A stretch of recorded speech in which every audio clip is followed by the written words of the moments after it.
Hi, I'm Dawn with Drucker Diagnostics, and today we're going to learn how to clean and maintain the Boost 4 Plus Flex centrifuge. Cleaning and maintaining the Boost 4 Plus Flex.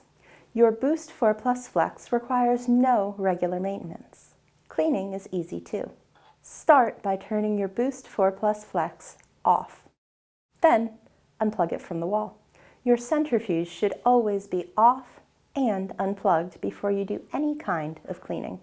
Make sure to wear appropriate PPE in accordance with your lab's policies. Use isopropyl alcohol or 10% 5500 ppm bleach solution to clean. Only the approved isopropyl alcohol or 10% bleach solution should be used. Any other substance is not approved and may cause damage to your centrifuge and void the warranty.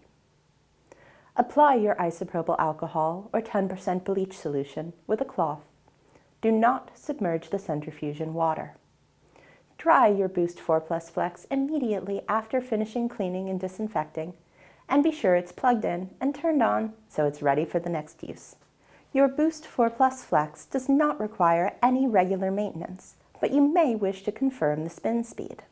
To do that, you'll need your facility's calibrated phototachometer.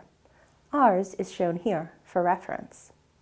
Your rotor has a reflective strip on it, so the phototachometer can easily detect the speed. Just start the cycle you wish to test, wait a minute or two for it to reach its peak speed, and point your phototachometer down through the clear lid. You'll quickly get a reading.